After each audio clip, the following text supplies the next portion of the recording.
ሰባተኛ ስለ አገልግሎት ግብ ስናስብ ጌታ የፈለጋት ቤተክርስቲያን ምን አይነት ነች የሚለውን ጥያቄ እንጠይቃለን እና ምን አይነት ቤተክርስቲያን ነው ጌታ ሊገልጥ የፈለገው?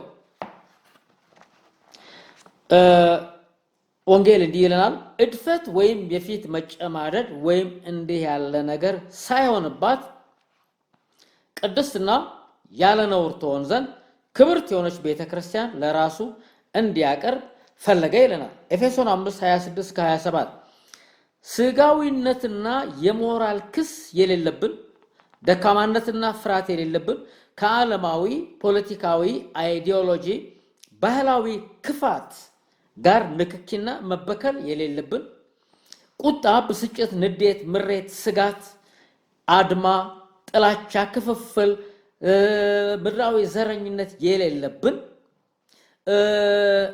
ፍጹም ውብ ቅድስት ቤተክርስቲያን ናት ጌታ ኢየሱስ ለራሱ ሊያቀርብ የፈለገው። ይህ የሙሽሪት መልክ ነው። በተገለጠ ቅዱስ ኑሮ ክርስቶስን ለዓለም የምናንጸባርቅ ቅዱሳንን ሊያቀርብ ነው የፈለገው።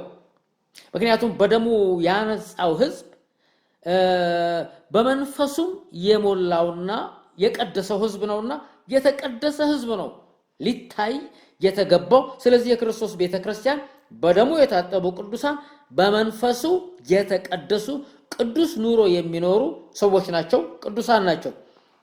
እኛም ለፍጥረቱ ሁሉ ተገልጠን የክርስቶስን በደግና በቅዱስ ባህሪው የምናንጸባርቅ የክርስቶስ መዓዛ የእግዚአብሔር ልጆች ነን። ባላመኑትና ባመኑት ዘንድ በቅዱስ ኑሯችን የታወቅን የሞራል ክስ የሌለብን፣ ስለ እውነትም ከክርስቶስ ጋር በዓለም የተጠላንና የተሰደድን ጽኑዓን ነን። እንደውም አሁን ዛሬ ደግሞ በዚህ በመጨረሻው ዘመን በአብያተ ክርስቲያናት ዘንድም በህዝብ በወደቀው ህዝበ ክርስቲያን ዘንድም የተጠላንና የተሰደድን። ምክንያቱም የወደቁት አብያተ ክርስቲያናት በስጋ ስለረከሱ ስም ይዘው ወድቀዋል እና የክርስቶስ ቤተክርስቲያን ከነዚህ ከወደቁ ባህላውያን አብያተ ክርስቲያናት ነጥረው የሚወጡ ናቸው እንጂ እነዚህ የወደቁት የክርስቶስ አይደሉም። እንዴት ነው እንዲህ የሚገልጠን ብለን መጠየቅ እንችላለን። ከላይ በሆነው በክብር ዕውቀት ቃሉ ሙላት። እንዴት ነው ይህ የሚሆነው? ለዚሁ ፍጹም ዓላማው በማስተማር ጸጋ በክብር ዕውቀት ያስታጠቃቸውን፣ በጥበብና በእውቀት መንፈስ የሞላቸውን፣ በማስተዋልና በምክር መንፈስ የሞላቸውን፣ በኃይልና እግዚአብሔርን በመፍራት መንፈስ የሞላቸውን ጠቢባን አገልጋዮችን ቀብቶ በመስጠት ነው። እንግዲህ እነዚህን አገልጋዮች ለቤተ ክርስቲያን ለምን ሰጠ? ለምንድን ነው አገልጋዮች ለቤተ ክርስቲያን የተሰጡት? ሁላችን የእግዚአብሔር ልጅ በማመንና በማወቅ ወደሚገኝ አንድነት ሙሉ ሰውም ወደ መሆን፣ ሙሉ ሰው ማለት ያደገ አባቱን የሚመስል አባቱን የሚገልጥ ርስቱን ያወቀ ክብሩን ያወቀ ጠላቶችን ድል የነሳ ነው። ሙሉ ሰው ወደ መሆን የክርስቶስም ሙላቱ ወደሚሆን ወደ ሙላቱ ልክ እስክንደርስ ድረስ፣ ይሄ ማለት ፍጹም አምሳሉ የባህሪው ተካፋዮች ወደ መሆን ሙላት እስክንደርስ ድረስ ቅዱሳን አገልግሎትን ለመስራት። አገልግሎት ቅዱስ ነው። ወንጌል ቅዱስ ነው። ቤተክርስቲያን መትከል ቅዱስ ነው። ማስተማር፣ እነዚህ ቅዱስ ስራ ነው። ይሄን ቅዱስ አገልግሎት ለመስራት ከላይ የወረደውን ፍጹሙን ተልእኮ ለመግለጥ ማለት ነው ለክርስቶስ አካል ህንጻ ፍጹማን የሆኑ ዘንድ ሰጠ። ስለዚህ ለቤተ ክርስቲያኑ አገልጋዮች ሰጥቷል። ኤፌሶን 4:11-13 እና ሙሽሪት አካሉን እንድንገልጥ ነው ታማኞችና ፍጹማን አገልጋዮችን ለቤተ ክርስቲያን የሰጠው፣ ለአማኞቹ የሰጠው። ስለዚህ ሙሽሪትን ሰራዊት ለመግለጥ ለክርስቲያኖቹ ሁሉ የተሰጠን ውድ ስጦታዎች ነን። የተቀበሉን እድለኞች ናቸው፣ የገፉን ግን እድለቢሶች ናቸው። አለን የሚሉት አባቶች የክርስትና ወይም የክርስትና ሃይማኖት ወይም የሃይማኖት አባቶች፣ ሃይማኖት ስለ ክርስትና ነው የምናገረው። አባቶች ምን አይነት ቤተክርስቲያን ነው የገለጡት? እዚሁ በኢትዮጵያ መካከል እዚሁ በኢትዮጵያ አብያተ ክርስቲያናት ውስጥ ያሉትን ክርስቲያኖች እንመልከት። ወንጌላውያንን የሚሉትን እንመልከታቸው እስኪ። በተግባር አይቻቸዋለሁ። የክብር ዕውቀት ጠላቶችና ተቃዋሚዎች ይህን አገልግሎት በምናገለግልበት ቦታ ሁሉ የመጨረሻ ተቃዋሚዎች ሆኖ ሲገለጡ ነው ያየኋቸው። ይሄም አሳፋሪ ጉዳይ ነው። የፈሪሳውያን መጽሐፍ ቅዱስ ኮሌጆች ምሩቃንና ምንደኞች መጋቢዎች ወይም ሆዳሞቹ ነቢዮች ለዚህ የፍጻሜ ተልእኮ የበቁ አይደሉም። የባህላውያን አብያተ ክርስቲያናት አገልጋዮች ስጋና ደም በመሆናቸው ፍጹሟን አልገለጡም፣ ለመግለጥም አይበቁም። የሚገርመው ነገር ግን እንደማያቸው ከሆነ ኢየሱስን አያውቁም። አብዛኛዎቹ እረኞች ጌታን አያውቁም። በምንም አይነት የዳኑም አይደሉም፣ የሲኦል ልጆች ናቸው። ስለዚህ ሃይማኖቱን የሚያደራጁት በዚህ ውስጥ እነሱ ከብረው መኖር ነው የሚፈልጉት። ይህ ማለት አልዳኑም ማለት ነው። ግን በወንጌል ስም ግን በወንጌላውያን አብያተ ክርስቲያናት ውስጥ ተሰግስገው ከረከሱ የተቀደሱ አይገለጡም። ከሰነፎች ጠቢባን አይወለዱም። እንግዲህ ከነዚህ ሙታን አገልጋዮች እንዴት ነው ቅዱሳን የሚገለጡት? አይቻልም። በምድራዊ ድርጅት አሰራር የሚሾሙና የሚሻሩ ሽማግሌዎች፣ መጋቢዎችና ዲያቆናት እንዲሁም በሰዎች የሚሾሙ ነቢዮችና ሐዋርያዎች ሰው ሰራሽ ናቸው እንጂ የክርስቶስ ስጦታዎች አይደሉም። ስለዚህ በሚያሳዝን ሁኔታ አሁን ማቃቸው አብያተ ክርስቲያናት የክርስቶስን ስጦታዎች ገፍተው ስጦታዎቹ ውጪ ነው ያሉት። ስለዚህ ነው አብያተ ክርስቲያናት ደክመው የሚታዩት። የሐዋርያ ስራና ዋና መታወቂያውም የክርስቶስን ዶክትሪን ማስተማርና አገልጋዮችን ማሰልጠን፣ አብያተ ክርስቲያናትን መትከል፣ ማሳደግና መምራት፣ ያሰለጠናቸውንም እረኞች ማሰማራት፣ ትውልዱን ወደ እውነት መመለስና ማደስ ነው። ልክ የመጀመሪያዎቹ ሐዋርያት በሰሩት አይነት ነው። ከዛ ባነሰ የሚሰራ ማንም ቢሆን ሐዋርያ አይደለም። ሐዋርያ ለዓለም እውነትን ይገልጣል። በላይኛው ዕውቀትና ጥበብ የተሞላ ስለሆነ ፍጹምን ስራ ይሰራል። አሮጌውን አፍርሶ አዲሱን ይገልጣል። አዳሽ ነው። ስለዚህ የጦርነት ሰው ነው። ጦረኛ ነው።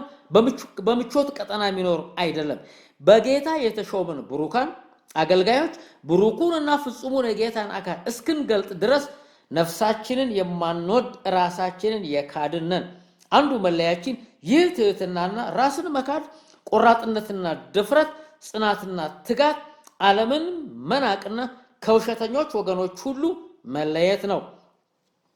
አሁን በመከራዬ ስለ እናንተ ደስ ይለኛል ይለናል ሐዋርያው። አገልግሎቱን የሚገልጠው በተጋድሎ ነው ሐዋርያው ጳውሎስ ማለት ነው። እሱም የእውነት መልእክተኛ እንደመሆኑ ተባባሪው ጥቂት ጠላቱ ብዙ ነውና እኛም ይሄንኑ እያየን ነው ያለነው። አሁን በመከራዬ ስለ እናንተ ደስ ይለኛል። ስለ አካሉ ማለት ስለ ቤተ ክርስቲያን በስጋዬ በአካሌ በኑሮዬ ማለት በክርስቶስ መከራ የጎደለውን እፈጽማለሁ። ስለ እናንተ እንደተሰጠኝ እንደ እግዚአብሔር መጋቢነት የእግዚአብሔርን ቃል ፈጽሜ እንድሰብክ እኔ የቤተ ክርስቲያን አገልጋይ ሆንኩ። እኛም በክርስቶስ ፍጹም የሚሆነውን ሰውን ሁሉ እናቀርብ ዘንድ ሰውን ሁሉ እየገሰጽን ሰውንም ሁሉ በጥበብ እያስተማርን የምንሰብከው እርሱ ነው። ለዚህ ነገር ደግሞ በእኔ በኃይል እንደሚሰራ እንደ አሰራሩ እየተጋደልኩ እደክማለሁ ይላል ሐዋርያው። በሱ አይነት የሆንኩትም እኔም እድል ፈንታዬ እንደዚሁ ነው። ቆላስይስ 23 እስከ 29። ስለዚህ በኢየሱስ ክርስቶስ ክብር መገለጥ ሐዋርያዊ የወንጌል አገልግሎት የምናገለግል ሁላችን በእነ ጳውሎስ አይነት ነው የምናገለግለው። የበጉ ሚስት የሆነችው ጽዮን ነገድ በ12 ዕንቁዎች አምራ የተሰራች ውብ ሰራዊት ናት። ወዳጄ ሆይ ይላል መጽሐፍ፣ እንደ ቴርሳ ውብነሽ፣ እንደ ኢየሩሳሌምም ያማርሽ ነሽ። ዓላማ ይዞ እንደተሰለፈ ሰራዊት ታስፈሪያለሽ ይላታል ሰሎሞን በሩቁ አይቶ።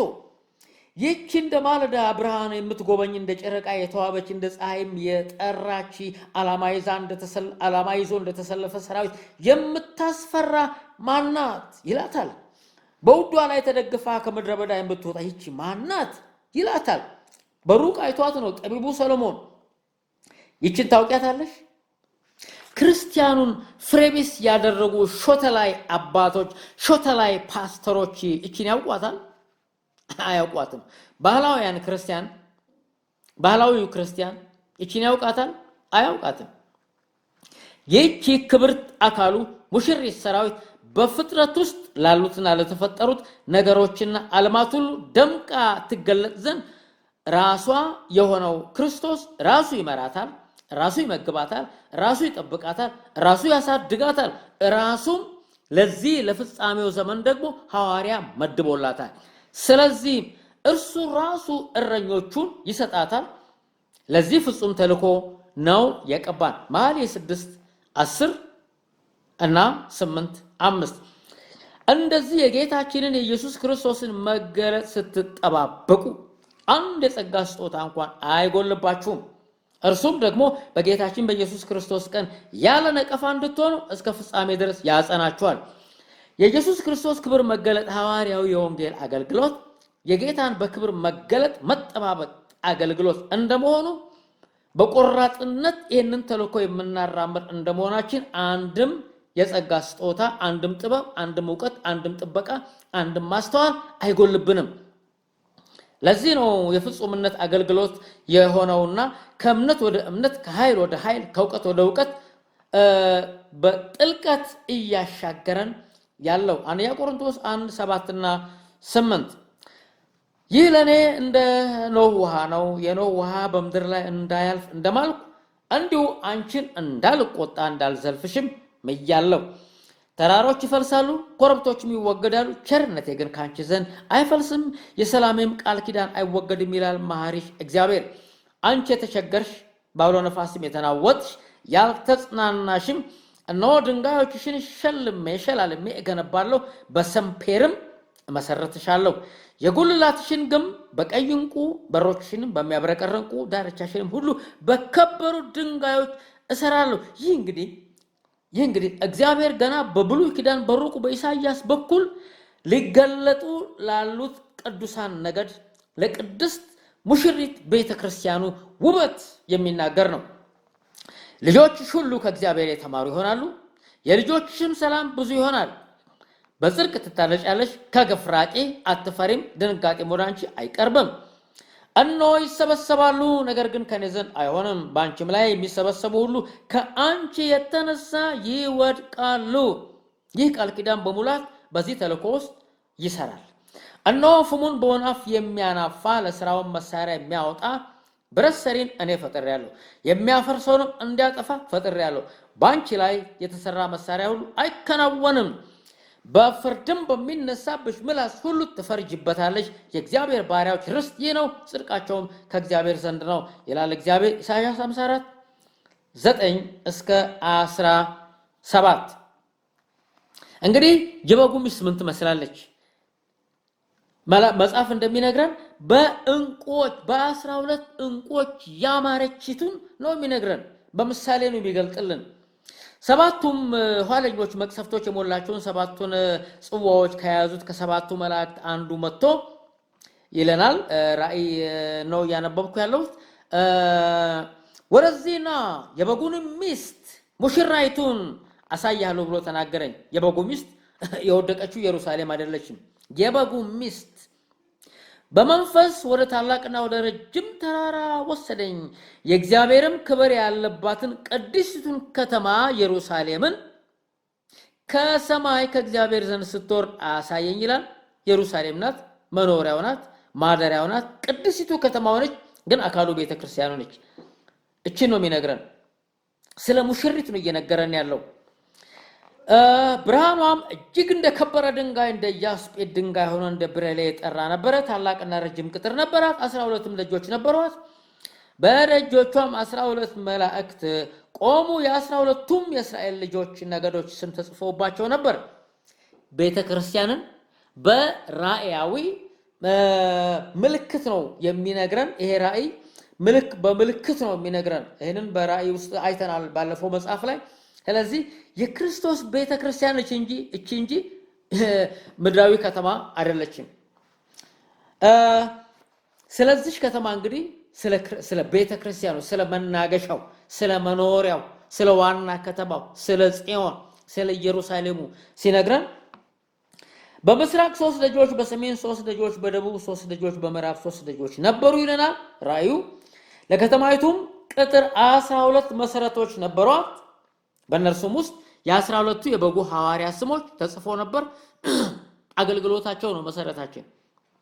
ትምህርታቸው ወንጌሉ የጻፉልን እሱ ነው። የተናገረኝም ከተማይቱንና ደጆቿ ቅጥሯንም ይለካ ዘንድ የወርቅ ዘንግ ነበረው። ከተማይቱም 4 ማዕዘን ነበራት፣ ርዝመቷም እንደ ስፋቷ ልክ ነበረ። ከተማይቱንም በዘንግ ለካት 12000 ምዕራፍ ሆነች።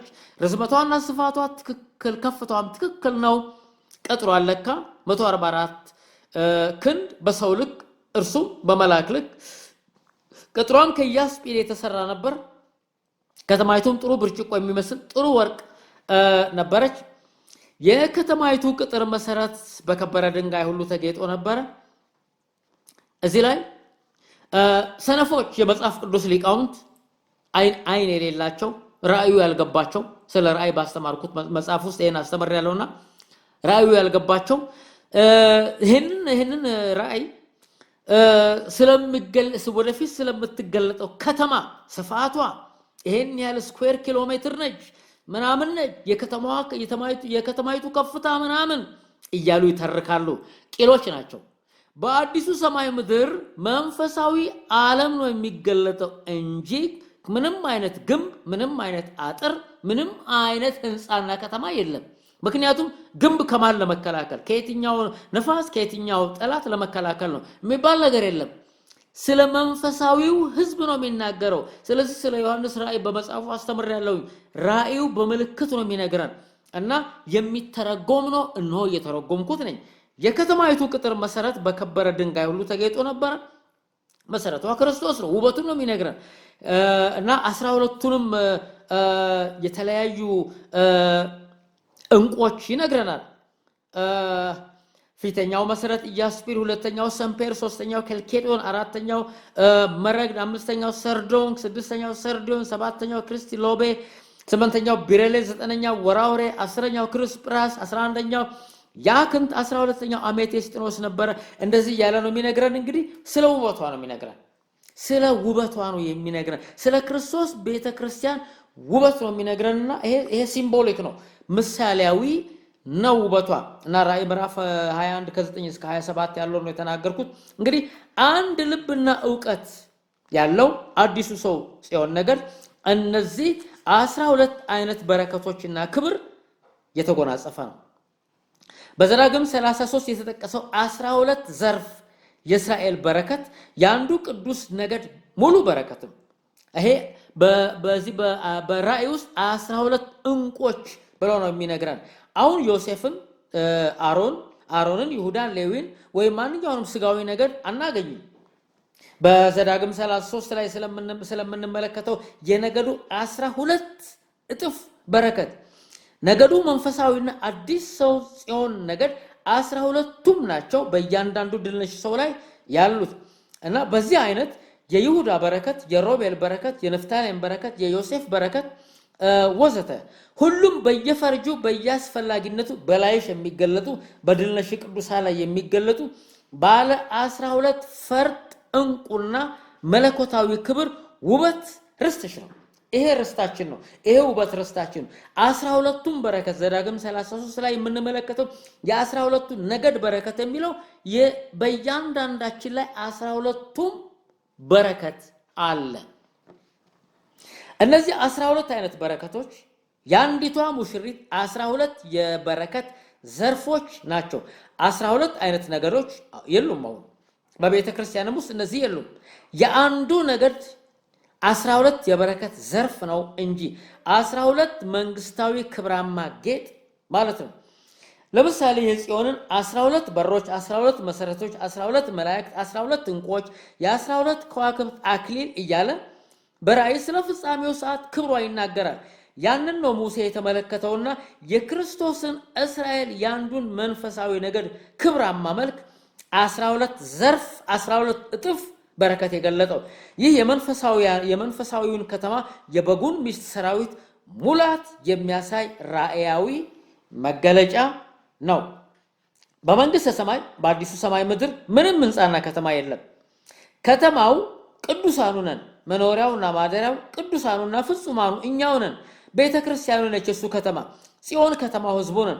12ቱ እንቁ አሁን በድልነሽነታችን ምድርን በጽድቅ ኃይል የምንገዛበት ስልጣናችንና ኃይላችን ውበታችንና ክብራችን ነው። ስለዚህ የፍጻሜው ሰዓት አገልግሎታችን የኢየሱስ ክርስቶስን ክብር መገለጥ የሚጠባበቁትን በቅዱስ ኑሮና በክብር ዕውቀት ትጥቅ የሚተጉትን በመንፈስ ፍሬ የተዋቡትን አካሉን ሙላት ለመግለጥ ነው።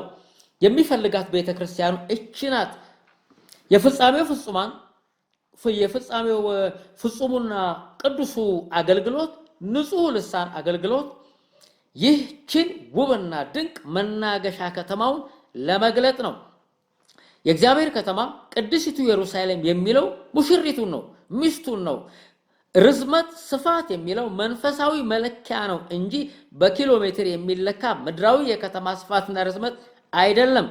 በዚያ ህንጻም ግንብም መንደርም ከተማም ታቦትም መቅደስም አጥርም የለም። መንፈስ የሆኑት መላእክትና ቅዱሳን ሰዎች መጠለያና ዘበኛ አዳራሽም መቅደስም አያስፈልገንም። እንደ መላእክት እንደ አማልክት ነንና በዚያ ንፋስና ብርድ ትኩሳትና ዝናብ አደጋና ጥቃት የለምና የምታውቂው አይነት የባቢሎን ግንብ አጥርና ቪላ የለም።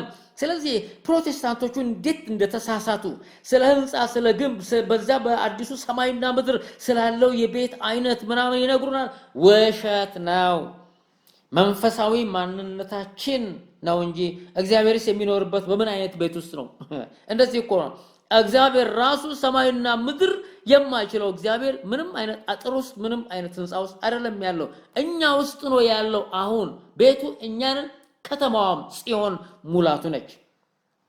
ጦረኛዋና ኃያሏ የበጉ ሚስት ነገድ በመንፈስ ፍሬ ውበት እጅግ ውብ ናት። ውበት ዘላለማዊነትና መንፈሳዊነት ቅድስናም ነው እንጂ የሚጨማደደውና የሚረግፈው አታላዩ የሥጋ ውበት ወይም ጠፊ ጌጥ ወይም የከተሞች ሽብርቅ ወይም የህንጻዎችና የካቴድራሎች ሽብርቅ አይደለም። ጠፊ ነው፣ ፈራሽ ነው፣ በስባሽ ነው። ስለዚህ ውበት ዘላለማዊ ነው፣ እሱ መንፈሳዊ ነው። የበጉ ሚስት ውበት የክርስቶስ ባህሪ መንጸባረቅ የሆነ የመንፈሳዊነት ልክ ነው። ታላቅ ምልክት በሰማይ ታየ ይለናል ራእይ 12 ላይ። ፀሐይን ተጎናጽፋ ጨረቃ ከእግሮቿ በታች ያላት በራሷም ላይ 12 ከዋክብት አክሊል የሆነላት አንዲት ሴት ነበረች። ተገለጠች ማለት ተገለጠች። ይችን መግለጥ ነው አገልግሎታችን። የፍጻሜው ተልእኮ ይችን ድንቅ ውብ ተአምር ሴት መግለጥ ነው። ይህን ህብረተሰብ መግለጥ ነው። እንግዲህ አክሊልን እንደለበሰ ሙሽራ በጌጥ ሽልማቷም እንዳጌጠች ሙሽራ የማዳንን ልብስ ወይም የደህንነትን ልብስ አልብሶኛልና የጽድቅንም መጎናጸፊያ ደርቦልኛልና በእግዚአብሔር እጅግ ደስ ይለኛል፣ ነፍሴም በአምላኬ ሐሴት ታደርጋለች ይላል። ቬሎ ለብሳ የምትገለጥ ሙሽሪትን በዛ አይነት ነው ራሷን የምትገልጠው። ስለዚህ ምን አይነት ቤተክርስቲያን ነው ጌታ ሊገልጥ የፈለገው? በመንፈስ ፍሬ በክርስቶስ መልክ በድል በንሳት ኃይል በጥበብና በእውቀት በክርስቶስ አእምሮ ያማረች ውብ የሆነች ለምድር የክርስቶስን ባህሪ የምታንጸባርቅ የቅዱሳን ህብረት። እነዚህን ድልነሾች ነው በአገልግሎታችን የምንገልጠው። የወደቁት የዓለም አብያተ ክርስቲያናት ከዚህ የራቁ ናቸው። እነሱም ያውቁታል። ብዙ ምጥና ተጋድሎ ያለው ተልኳችን ይህችን ውብ አካሉን ለመግለጥ ነውና በመከናወን ላይ በመሆኑ ሙላቱ መገለጡ አይቀሬ ነው።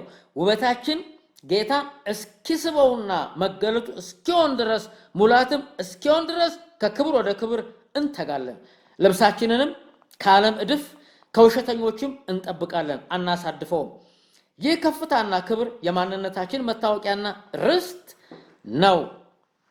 ኢሳይያስ 61 ከ10 እስከ 11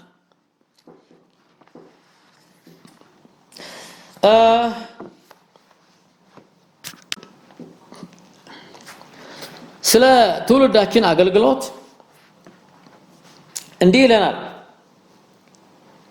ሶፎንያስ ምዕራፍ 3 አነባለሁ። መዓቴንና የቁጣዬን ትኩሳት ሁሉ አፈስባቸው ዘንድ ፍርዴ አሕዛብን ለመሰብሰብ መንግስታትንም ለማከማቸት ነውና፣ አሕዛብን ሲል የዓለምን ህዝብ የዓለምን መንግስታት ለማከማቸት ነውና፣ ምድርም ሁሉ ዓለም ከዳር እስከ ዳር በቅናቴ እሳት ትበላለችና ስለዚህ ለመበዝበዝ እስከምነሳበት ቀን ድረስ ጠብቁኝ ይላል እግዚአብሔር። በዚያን ጊዜም እንግዲህ ያ ሰዓት አሁን ደርሷል። ለፍርድ በሚነሳበት ትውልድ ማለት ነው። አሁን እዛ ትውልድ ውስጥ ገብተናል። በዚያን ጊዜም ይላል አሕዛብ ሁሉ አንድ ሆነው ማለት ከአሕዛብ ውስጥ እንግዲህ የሚገለጡት ቅዱሳን በአንድ ትምህርት አንድ ሆነው ሲል በአንድ ዶክትሪን፣ በአንድ ዕውቀት፣ በአንድ አእምሮ እርሱም የክርስቶስ አእምሮ በክብር ዕውቀት ተጠምቀው አማኞች እንደዚህ ተጠምቀው አንድ ልብ በክብር ዕውቀት ስለሚገለጡት ቅዱሳን ነው የሚናገረው። እግዚአብሔርን ያገለግሉት ዘንድ በፍጻሜው አገልግሎት ማለት ነው ስሙን እንዲጠሩ ንጹህ ልሳን መልስላቸዋለሁ። ምን አይነት አገልግሎት ነው ጌታ የሚፈልገው? ፍጹም የሆነ አገልግሎት፣ ነውር የሌለበት ምንም አይነት ስጋዊነት። ይሄ አሁን በመንመለከተው በወደቁት አብያተ ክርስቲያናት ውስጥ ያለው እሱ አገልግሎት አይለውም ጌታ። ንጹህ የሆነውን አገልግሎት፣ ንጹህ ልሳን ያለው፣ አንድ ልብ ያለው፣ አንድ ሐሳብ ያለው፣ አንድ ትምህርት ያለው፣ አንድ ግብና ተልእኮ ያለው የኢየሱስ ክርስቶስ ክብር መገለጥ፣ እሳታማ ሰራዊት መገለጥ ነው እንግዲህ። ስለዚህ ይሄንን ተልእኮ ይሄንን አንድ ነገር አመጣለሁ እያለ ነው። ፍጹማንን አመጣለሁ እያለ ነው። ዘመኑ ይሄ ነው። ቀጥሎ እንዲህ ይላል፣ ከኢትዮጵያ ወንዞች ማዶ እኛን ነው የሚመለከተው። በቀጥታ እኔን ይመለከታል።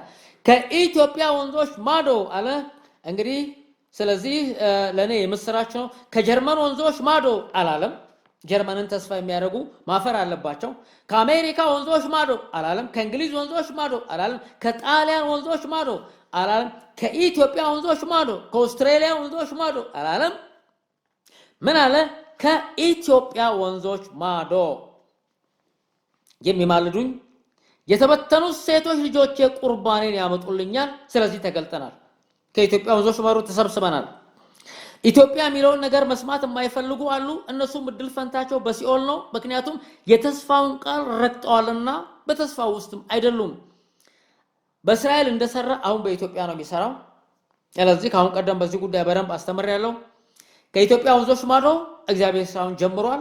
የመጨረሻው ክብራማ ተልእኮ ከኢየሩሳሌም ወይም ከአሜሪካ ወይም ከአውሮፓ ወይም ከአውስትራሊያ ሳይሆን ከኢትዮጵያ ነው። ይህም ትንቢት በኢየሱስ ክርስቶስ ክብር መገለጥ ሐዋርያ መነሳት በዚህ አገልግሎቴ በክብር ዕውቀት መገለጥ ተፈጽሟል። የማያምኑ ፌዝ ይመስላቸዋል። ዳሩ ግን ፌዝ እንደመሰላቸው ይፌዝባቸዋል። ምክንያቱም ዘመኑ አልቋል። ጌታ በክብር የሚገለጥበት ሰዓት ደርሷል። ስለዚህ ተልእኮ ተገልጧል። ከኢትዮጵያ ወንዞች ማዶ ተገልጧል። ስለዚህ በዛን ጊዜ ይላል አሁን ባለንበት ሰዓት እየታበዩ የሚፎክሩትን ከመካከልሽ አወጣለሁ።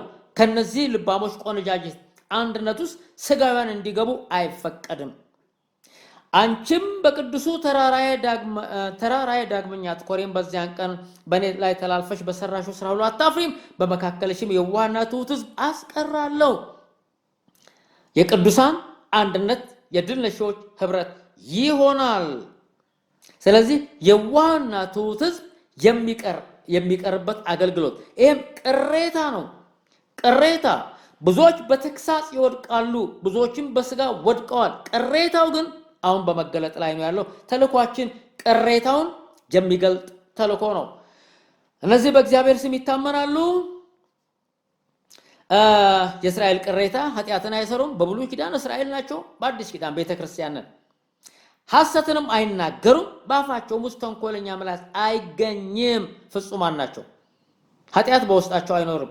አድማ የለም፣ አድመኞች አይደሉም፣ ውሸተኞች አይደሉም፣ ድል ነሺዎች ናቸውና እነርሱ ይሰማራሉ፣ ይመሰጋሉ፣ የሚያስፈራቸውም የለም ይለናልና የዚህ እውነት መገለጥ ዘመን ውስጥ ገብተናል። በተልኳችን ክርስቶስ የሚፈልጋትን ይችን እንገልጣለን።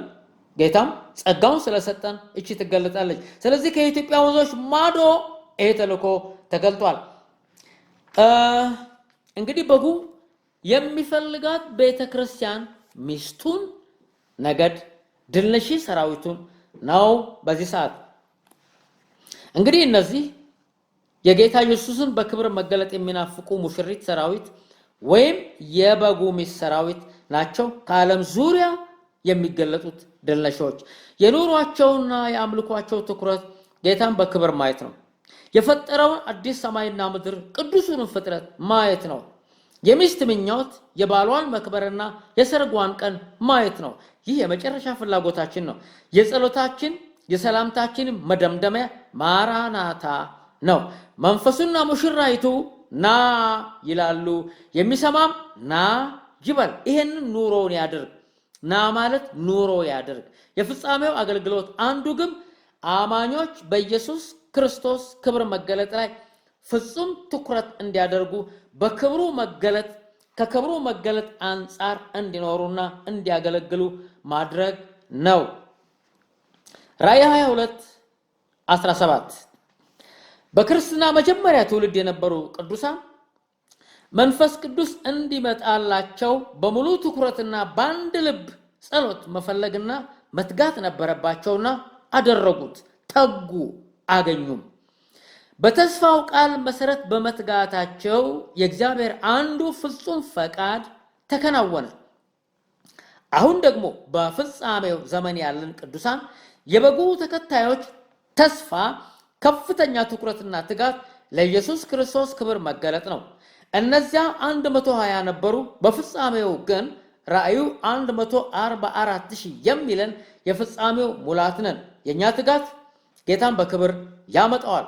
አዲሱ ሰማይና ምድር ፍጥረት ይገለጣል። አሮጌው ሰማይና ምድር ባቢሎን ለዘላለም ያልፋሉ። መለኮታዊውም ፍጹም ፈቃዱ በሰማይ እንደሆነ እንዲሁም በምድር ይሆናል። መንግስት ትምጣ፣ ፈቃድ በሰማይ እንደሆነች እንዲሁም በምድር ትሁን። ጸሎታችን ኑሯችንም ትንፋሻችንም ነው።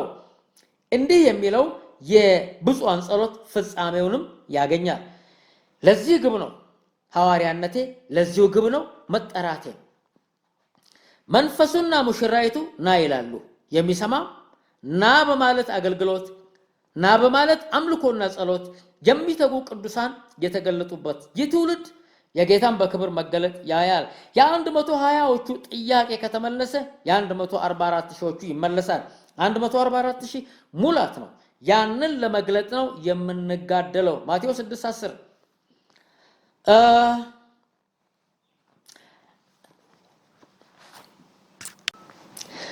ኢየሩሳሌም ሆይ ይለናል ኢሳይያስ። የእግዚአብሔር ኢየሩሳሌም፣ የእግዚአብሔር እስራኤል፣ የክርስቶስ ቤተክርስቲያን ቅዱሳኑ እኛን። ኢየሩሳሌም ሆይ ጉበኞችን በቅጥርሽ ላይ አቁሜያለሁ። እሱ የሚላቸው ጉበኞች እኛን ነው። ዘመኑን የሚያውቁ አይናማ እረኞችን፣ ጠቢባን መሪዎችን፣ ከእግዚአብሔር የሚሰሙትን የሚያዩትን፣ እግዚአብሔርን የሚያውቁትን፣ በመንፈሱ የሚመሩትን አገልጋዮች ማለትም በቅጥርሽ ላይ አቁሜያለሁ። ቀንና ሌሊት ከቶ ዝም አይሉም፣ ዝም አንልም። እናንተ እግዚአብሔርን የምታሳስቡ ማለት ወቅቱን ያወቃችሁ ጠቢባን፣ ኢየሩሳሌምን እስኪያጸና በምድር ላይ ምስጋና እስኪያደርጋት ማለትም በሙሉ ውበቷ በገዥነት ከፍታዋ እስክትገለጥ ድረስ አትረፉ፣ ለእርሱም እረፍት አትስጡ ይለናል ኢሳይያስ 62:1-7። ትኩረታችን ለዚህ ግብ ነውና ጌታ በክብር እስኪገለጥ ድረስ በአገልግሎት ተጋድሎና ተጋድሎ እና ቅድስቲቱንም ሚስቱን ሙሽሪት እስክንገልጣት እስክትገለጥ ድረስ አናርፍም፣ ለእርሱም እረፍትን አንሰጥም። ጌታ በክብር የሚገለጠው ከተዘጋጀችውና የሙሽራ ልብሷን ከለበሰችው ውብ ሚስቱ ጋር ነው። ውበት መንፈሳዊነት ነው ብያለሁ። ውበት ጌታን በሚመስል ቅዱስ ኑሮ ዓለምንና ስጋን የመካድ ቅዱስ ኑሮ ነው። ውበት ከክርስቶስ አእምሮ በሆነው በክብር ዕውቀት መኖር ነው። ጀማው ክርስቲያንና እረኞቻቸው ባህላዊ ክርስቲያኖች ማለት ነው ጌታን በሚመስል ቅዱስ መልክ ዓለም አያውቃቸውም። አሁኑኑ ዛሬ የዓለም ፋሽን እንጂ የሙሽራ ልብስ የላቸውም። ዓለምን በማሳደር ላይ ናቸው እንጂ የኢየሱስ ክርስቶስን ክብር መገለጥ በመጠባበቅ ላይ አይደሉም። በአስቀያሚና ስጋዊ መልክ ለዓለም ተገልጠዋል ክርስቲያኖቹ። ስለዚህ ከመካከላቸው ውጡና የተለያችሁ ሁኑ፣ ርኩስንም አትንኩ የሚለውን መለከት ቅዱሳን ሰምተናልና ከስጋውያኑ ከማይፈወሱት አብያተ ክርስቲያናትና ከቋሪዎቹም እረኞች ወጥተናል። አብያተ ክርስቲያናት በክፉ የማህበር አለቆቻቸው አማካይነት ስር ወደ ሰደደ አንገተ ደንዳናነት ስለተለወጡ ወደማይፈወሱበትና ወደማይመለሱበት የጠማማነት ደረጃ ደርሷልና ከመካከላቸው እንድንወጣ መለከቱን ሰምተናል። ስለዚህም ጌታ ከመካከላቸው ውጡና የተለያችሁ ሁኑ፣ እርኩስንም አትንኩ ይላል። ሁሉንም የሚገዛ ጌታ እኔም እቀበላችኋለሁ፣ ለእናንተም አባት ሆናለሁ፣ እናንተም ለእኔ ወንድ ልጆችና ሴት ልጆች ትሆናላችሁ ይላል። ከሰማይም ሌላ ድምፅ ያነበብኩት ሁለተኛ ቆሮንቶስ 6:17 እስከ 18 ነው። አሁን ደግሞ ራእይን አነባለሁ። ከሰማይም ሌላ ድምፅ ሰማሁ እንዲህ ሲል፣ ሕዝቤ ሆይ፣ ሕዝቡ እኛ ነን፣ በኃጢአቷ እንዳትተባበሩ ከመቅሰፍቷም እንዳትቀበሉ ከእርሷ ዘንድ ውጡ። አስተውይ። መቅሰፍት በምድሪቱ ላይ በኃይል ይዘንባል።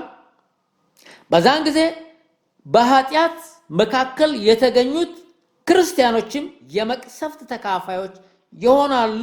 ምክንያቱም በኃጢአቷ እንዳትተባበሩ ከመቅሰፍቷም እንዳትቀበሉ ከእርሷ ዘንድ ውጡ። በኃጢአት የሚርመጠመጡ እረኞች ከመቅሰፍት አያመልጡም። ከፍ ባለው ጌታ ውስጥ የተሰወርን ድል ነሺዎች ከከፍታው ጌታ ጋር በክብር እንድንገለጥ በመንፈሳዊ ከፍታ ተቀምጠናል። ሙሽሪት ሰራዊት ከረከሱት ጋር በባህልም ሆነ በአስተሳሰብ ልንመሳሰል አንችልም። የኢየሱስ ክርስቶስ ቅዱሳን አካል ነንና አንድነታችንን በባልና በሚስት የመሰለው፣ በግንድና በቅርንጫፍ የመሰለው፣ በአባትና በልጅ የመሰለው እንደዚሁ ስለሆነን እኮ ነው። ቅዱስ ኑሮና ፍጹምነት ከዓለም እድፍና ከዲቃላ ትምህርቶች መለየት፣ በክብር ዕውቀት መታጠቅ፣ ዕውቀቱንም ለዓለም ሁሉ ለማዳረስ መጋደል መሰረታዊ የክርስቶስ ትምህርት የሆነ እምነታችን አገልግሎታችንም ነው።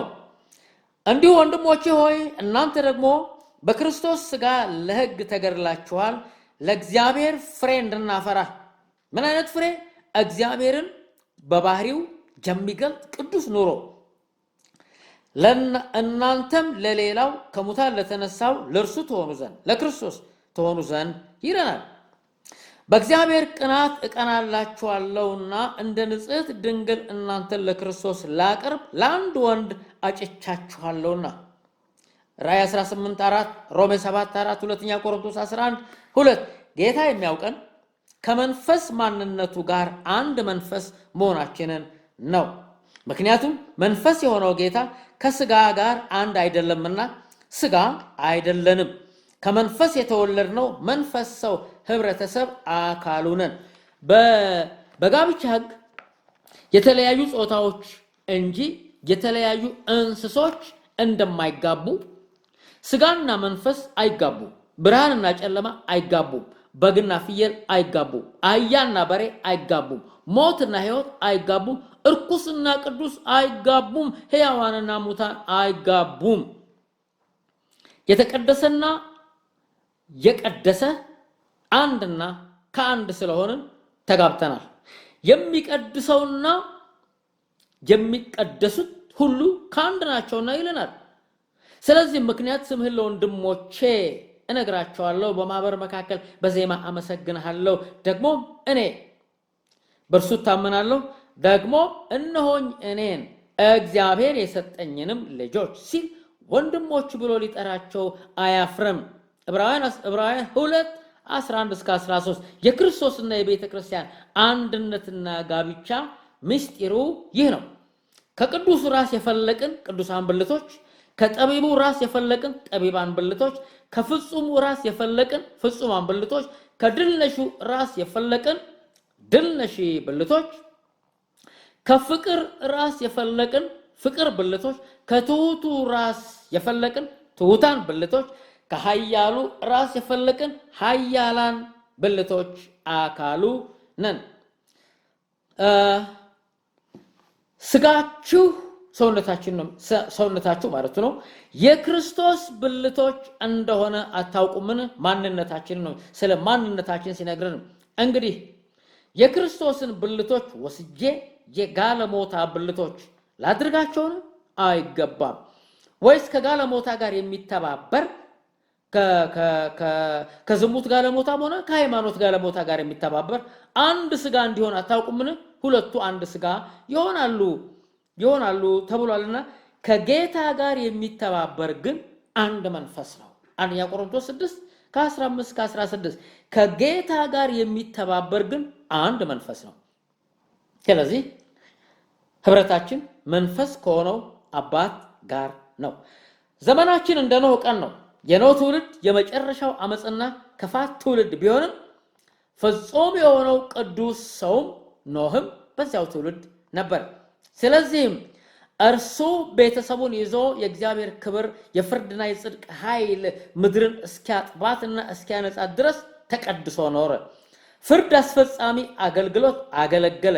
ትውልዳችን የኖህ ትውልድ አይነት በመሆኑ ክፋት ጣራ ቢነካና ክፎች እስከ ጥግ የረከሱ ቢሆንም የእግዚአብሔር ክብርን ምድርን እንዲሞላ የእግዚአብሔር የጽድቅና የፍርድ ኃይል ምድርን በሳት እንዲያነጻ የምንቃትት የኖህ አይነትም ፍጹማንና ቅዱሳን አለንና ፍጻሜውን እናስፈጽማለን።